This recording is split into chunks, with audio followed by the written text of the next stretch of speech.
join me in welcoming Dr. Raul Villamarin Rodriguez, Vice President, Woxsen University. Now, for those who were here in the Global Impact Summit back in April this year, which is majority of you, except of course new faces, most of you have been here now as almost friends of the university and ourselves. Many are new faces, many we met online, now we are meeting in person post-COVID. Let me tell you what exactly I'm going to present to give you a picture of the entire equation. Basically, the university as a whole runs on a document called the Vision 2025 document, which of course will expire in 2024 end, and then will progress towards 2030 and subsequent years. Today, I'm going to give you a simple picture on what are the exact pillars of the university through which initiatives are inbuilt, and then of course the further development happens, for which students, faculty, and other learners and stakeholders take place in it. If you can pass the slides, I don't have to come. If you ask us what exactly defines Woxsen University and what makes the university different from the rest in India as well as globally, we can say very confidently it will be agility, the ability to do things fast, as effective as possible, with focus on these 5 pillars and only these 5 pillars. We are not interested in going for 17 pillars like anybody's tend to do. We are focused only particularly on certain, and within those areas, we tend to develop our activities and of course the drop-down menu for everybody in the picture. What I think will be obvious from this event itself is the internationalization front. Those guests, as well as the students and ourselves, you know very well one of the key difficulties, or we can say weakness and opportunity the university has, is the location of the campus. It's far from the city, so it sets a bit of difficulty for people to have certain lifestyle. Now we are in building that within the campus with certain approaches, and that's also translating into international students coming in the picture, especially now since there are individuals and representatives from HYBIZ Moscow.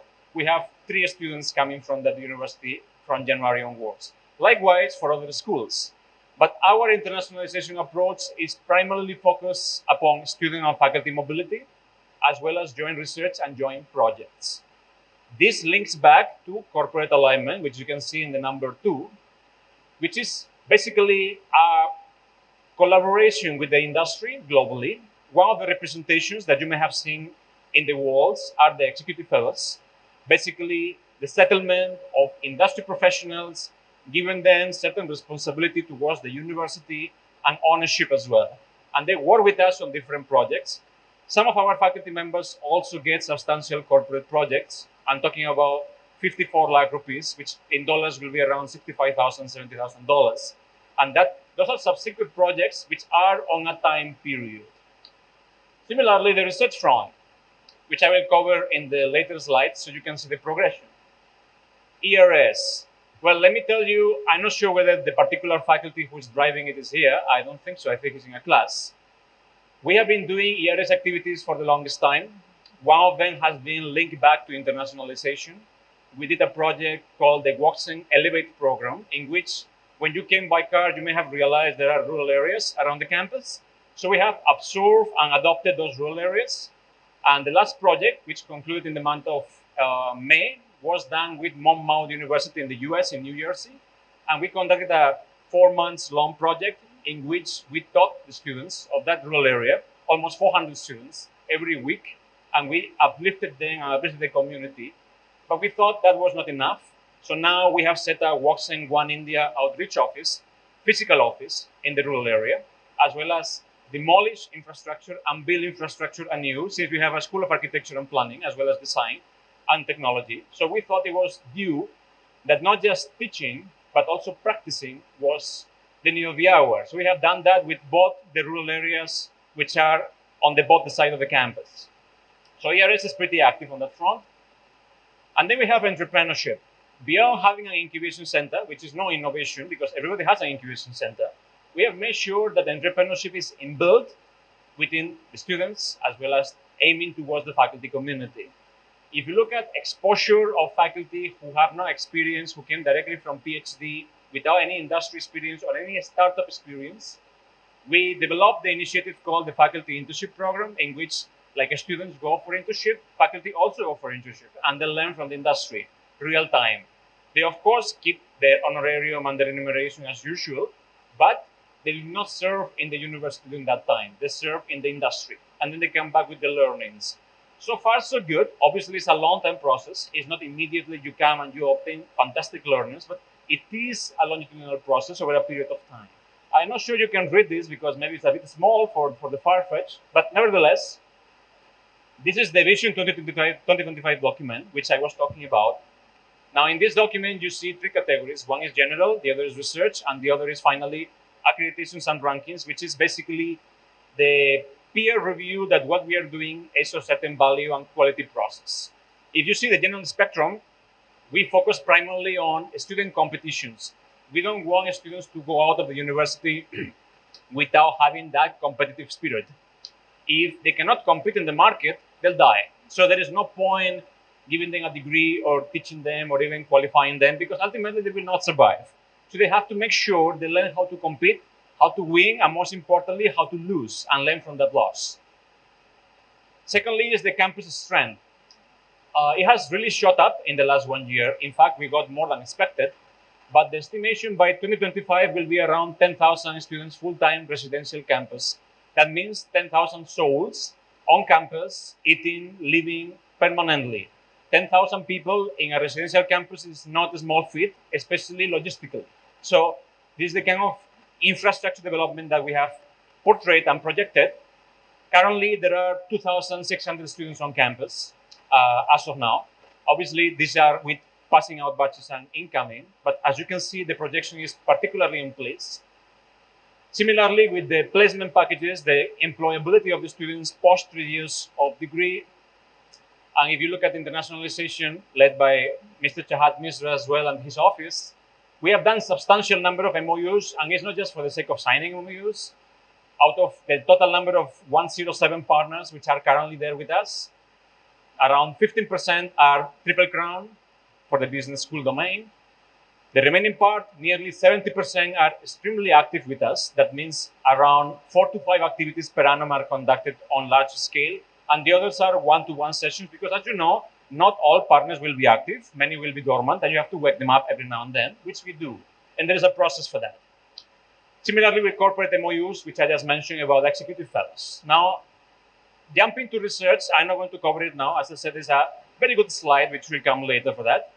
We come to the accreditations and rankings. Now, whatever we do is fantastic, but if it's not peer review, unfortunately, in the industry, it doesn't count too much because the competition is tough. Now, on this front, let me share with you, we just completed our EFND peer review visit a couple of weeks back. So we are still awaiting the decision, which we will by 2023 at some point. But our target back in 2020, when we defined this particular vision document, was to complete the EFND process by 2023 at the best, which I think so far we are on track. ACSB with our mentor, Dr. Krishnamurthy here, is also going in the same lines, and we aim for the most successful outcome possible. AMBA, we are currently under consideration because, again, there is a certain criteria for experience of students, which we are aiming to meet, and subsequently will come equals and others. If you look at the rankings, we already scored the maximum level in the PIR rating, so that is completed, and this year, again, we are applying for the same. Currently, we are applying for the QS ranking, and we are in the process of the QS World ranking, which is currently ongoing, and the application is running. The THE Impact ranking also submitted, and the result will also come by February or March, so also completed from our end. And currently, if you look at the domestic rankings, the NRF ranking, we are now submitting for the School of Business ranking, and NAC will come in approximately 2.5 years. So as of now, everything, as you can see, the bottleneck is reflecting from the activities to what the peer review is going, I will say, more than on track, and is going in that direction with everybody's support. So this is just an overview. I'm not going to touch much upon it because I think it's clear from the numbers. We have multiple new initiatives which we think have been quite earth-shattering and ice-breaking, especially the chair professorships. And if I run only two of them because they're quite new, one is the executive fellows and the other is the chair professorships. On the chair professorships front, we wanted to develop a world-class research culture, and we had two options. Either we bring those individuals to India, tough call because many will not come. Other option is we do serve them an honor for what they have done and the reputation they have, and they collaborate on one-to-one with our faculty, and our faculty gets that upliftment and also works together. When we started, let me tell you, there was a lot of resistance because this is new. What will happen? Will people agree, not agree? But since those who really work with me directly, indirectly, know I don't really care too much about risks. You have to take it, and if it turns all right, turns all right. And if you fail, well, you fail. And we did not fail by far. In fact, we have set nearly 65 chair professors across the board, out of which 3 external shareholders are sitting here today, Glenn, Ricardo, and Jana. So that collaboration is across universities, it's not just within us. And with the security fellows, the same thing. When I first proposed it with the team, it was told that this may not happen because why will industry professionals agree to work with a university? They're not interested in academia. Well, it kind of seems to me that they are interested since we have 218 executive fellows, all C-suite or vice president level from the industry. And they are now coming to campus in February for our networking event. So all of that is going on track. And we are not doing this for ourselves. We are doing this primarily for the students as well as the community at large. One quick thing here before I jump into the research front. One aspect that we do a lot at Woxsen is primarily asking for advice. We discovered during the COVID-19 pandemic that if we were a standalone in India, we will be blocked from everything else. So we had to ask questions, and we have to ask for advice and ask for help. People normally don't ask for help because, well, ego is there, and they think, I know better. But I'm telling you, we do not know better, neither do you. We are here to help you, and you're here to help us. So it's a reciprocal approach. Set up certain advisory boards across all the schools. So every school has an international advisory board. Then there are corporate advisory boards, there are ethics advisory board. There is a government advisory board in which IPS, IS officers are also serving. And we have other cross collaborations with SIPs in China for a joint corporate advisory board where their corporate connects in Shanghai collaborate with our corporate connects in India. So those guys network, and we also get the byproduct of it, and so that's SIPs in China. So it's a wonderful collaboration which is being run by 2 of our faculty members here. So all of us asking for advice channelizes back into the Vision 2025 document and the targets and the output. Now you can see the numbers here. These are some of the numbers, not all. Obviously, this was updated a couple of weeks back. So some more output is there, which has come. Now the guests are here. The rest will know, but the guests are here. You see the number is total research output 121. Now, this is in the form of PRJ, patents, etc., etc. What time frame do you think this is for? For how long is this output of? This is for you, the guests. The rest I know they know, so there's no point asking them. Plus they will give some diplomatic answer, so no point. But what about you? What do you think? Come on, Dan. You're deciding to say something. Come on. 2-3 years. Okay. We have Dr. Sairam here. What is the time period for this? You can say it louder. Basically 18 months. Now, the faculty pool has grown exponentially by almost 65% in the last year and a half. And we have, as I said, invested quite aggressively on chair professors, getting young professors to work with us, like Ricardo and Glenn are here, collaborate jointly, get joint output, and make sure that the research culture is there. Additionally, we started an approach to make students publish in order to graduate, especially at the MBA level. Students are expected to publish a research output in some of the forms given to them in order to get the degree in the first place. So without that, without a peer review degree, without a peer review output, they will not be able to graduate. That, of course, will also contribute back to these metrics. And if you look at the targets, though I'm sorry the currencies are in rupees, but nevertheless, These are some of the targets which were drafted back then when it comes to the research output, when it comes to the consulting or knowledge transfer projects and the amounts collected. Currently, it's around 70 to, no, and now has crossed already one CR. So that 1 crore has been crossed. And on the target is also on track. This is also drafted back towards the citations, the H index, which right now, Sairam, what is the H index? 19. Can you go back to the Vision 2025 document? What H index was showcased here? 11. That was back in 2020 for 2025. Now, right now is 19 in 2022, which means it's already crossed. It has to be updated. So, as I said, it's going on track for that matter.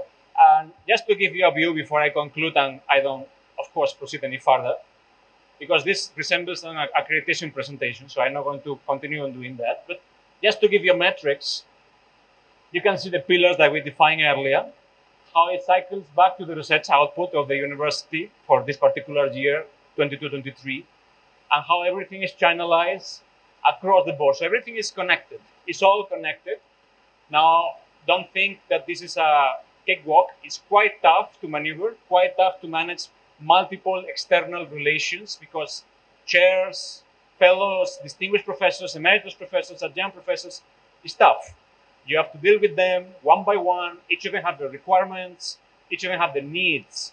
And you have to link back to your own faculty. And you all know, dealing in academia with personalities is difficult. Consequently, all of that is connected. And so far, with the beginning of 2023, we are believing that we are completely geared up for it. And we'll, of course, update you, hopefully, in the ACF 2023 on what is the progress so far. With this, I thank you very much for coming again. All faces, new faces, afar faces from Brazil, coming all the way from the US as well. It's truly a pleasure to be here and have you here. Thank you very much and wish you a pleasant, successful ECF. Thank you.